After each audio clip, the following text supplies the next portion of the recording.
Hello my lovely people, कैसे हैं आप लोग। मुझे पता है आप लोग बहुत अच्छे हैं, मेरी स्टोरी इतना पसंद करते हैं, इसके लिए थैंक यू सो मच। अगर आप मेरे चैनल पर नए हैं तो जल्दी से चैनल को सब्सक्राइब कर लीजिए। स्टोरी पसंद आए तो लाइक कीजिए और शेयर कीजिए।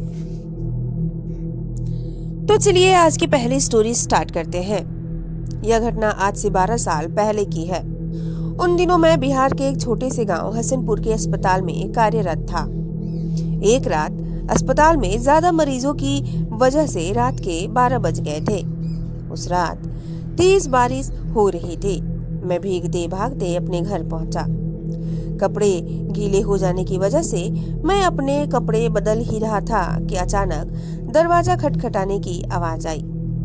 मैंने सोचा इतनी रात को कौन आया होगा। मैंने जब दरवाजा खोल के देखा तो एक छोटी बच्ची जो बहुत रो रही थी और मुझे ले जाने की बातें कर रही थी।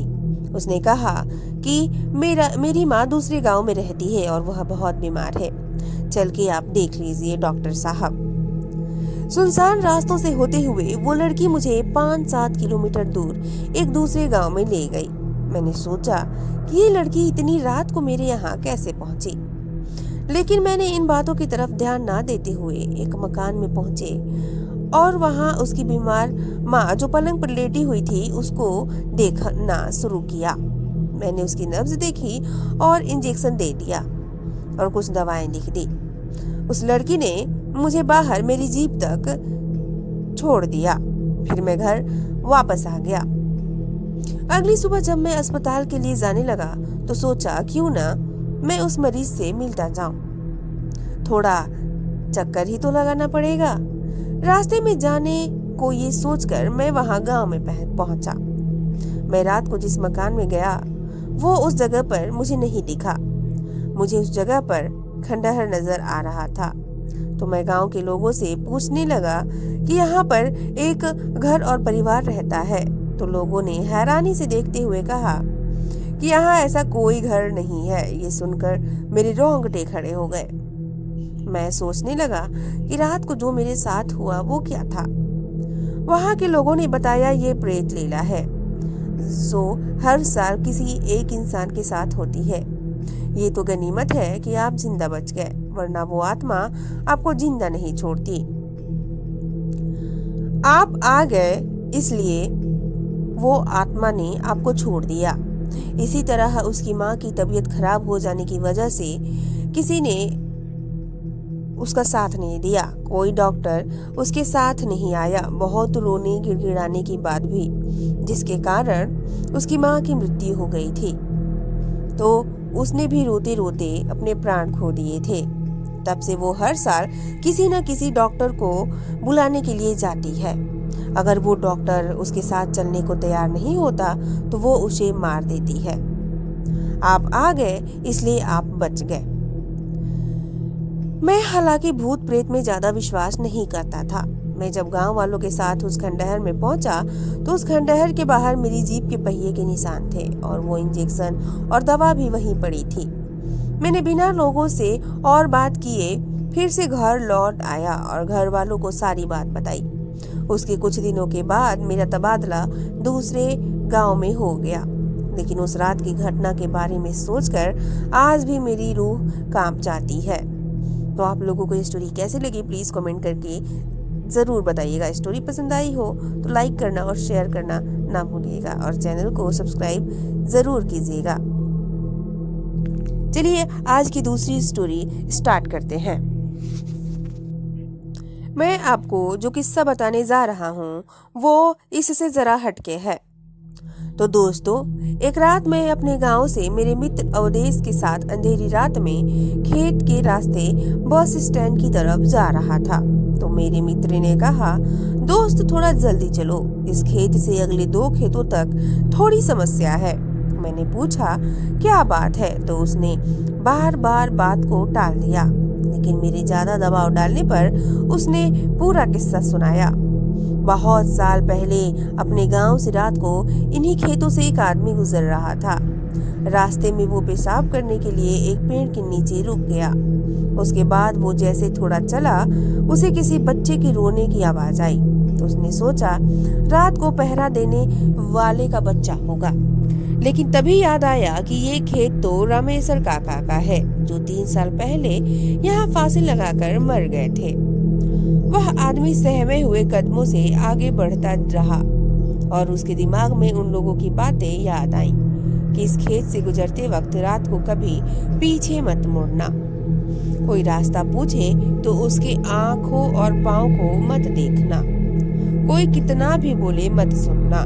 ये सब बातें दिमाग में सोचने से उस आदमी की हालत बहुत बुरी हो गई और सोचने लगा कि उसने यहाँ आने से पहले यह सब क्यों नहीं सोचा। वो जैसे जैसे आगे बढ़ता वैसे वैसे बच्चे की आवाज और तेज होती जाती और ऐसा लग रहा था जैसे वो उसके साथ ही चल रहा हो। तभी अचानक उसने देखा कि एक पेड़ से बंधे हुए झूले में बच्चा लेटा रो रहा था। तो डरते हुए उसने आवाज लगाई कि ये किसका बच्चा है, लेकिन कोई प्रतिक्रिया नहीं आई। तो डर के मारे आगे बढ़ गया, लेकिन बच्चे की किलकारी सुनकर उससे रहा नहीं गया और उसने पीछे मुड़कर देख ही लिया। तो उसने देखा वो बच्चा झूले में उसके पीछे पड़ा था। रहम के मारे उसने उस बच्चे को गोद में उठाकर भागने लगा। थोड़ी देर बाद वो बच्चा उसे भारी लगने लगा और देखकर चौंक गया। उसके पैर लंबे होकर जमीन को छूने वाले थे। उसने घबराकर बच्चे को गोद से गिरा दिया। जैसे ही वो बच्चा गोद से गिरा तो बच्चा बड़े आदमी की तरह जोर से हंसकर बोला, तू आज तो बच गया, मगर मेरे पैर जमीन छू लेते तो तुझे आज यहाँ कोई नहीं बचा सकता, तेरी मौत तय थी। ये कहते ही वो बच्चा गायब हो गया। वो इंसान गिरते पड़ते घर तक पहुंचा और घर पहुंचते ही बेहोश हो गया। जब उसे होश आया तो उसने गांव वालों को ये सारी कहानी बताई। जैसे ही मैंने ये किस्सा सुना तो घबराहट के मारे बिना पीछे मुड़े ऐसा जोर से भागा कि कभी उस प्रेत बाधित खेत से रात को नहीं गुजरा। तो आप लोगों को अगर स्टोरी पसंद आई हो तो चैनल को लाइक करना और सब्सक्राइब करना ना भूलिएगा और शेयर जरूर कीजिएगा। चलिए आज की तीसरी कहानी स्टार्ट करते हैं। मेरे चाचा अपने समय में काफी आवारा हुआ करते थे। दिन भर दोस्तों के साथ घूमते रहते थे और रात 12-1 बजे से पहले वह कभी घर नहीं आते थे। घर वाले उनसे काफी परेशान रहते थे, मगर उन पर समझाने का कोई असर नहीं पड़ता था।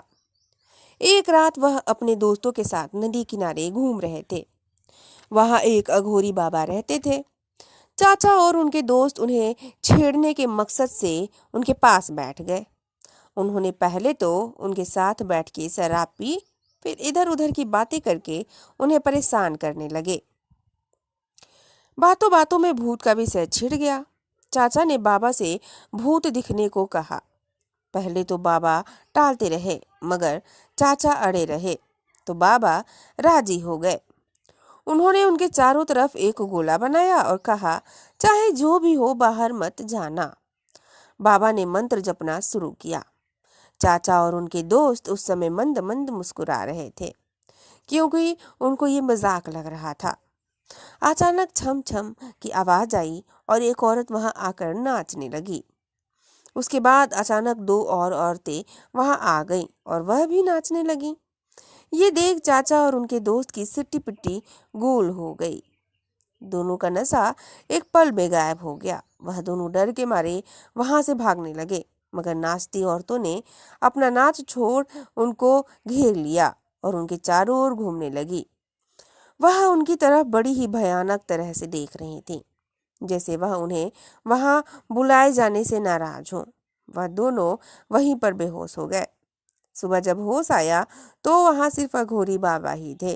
उन्होंने औरतों के बारे में पूछा तो बाबा ने बताया कि उन्होंने उन्हें भगा दिया। दोनों ने बाबा के पैर छुए और वहां से भाग गए। उस दिन के बाद चाचा ने रात को थोड़ी देर से आना बंद कर दिया। तो आप लोगों को यह स्टोरी कैसी लगी प्लीज़ कमेंट करके ज़रूर बताइएगा। स्टोरी पसंद आई हो तो चैनल को जल्दी से सब्सक्राइब कर दीजिए, लाइक कीजिए और शेयर कीजिए। चलिए मिलते हैं नेक्स्ट मज़ेदार स्टोरीज के साथ। तब तक के लिए बाय बाय, टेक केयर।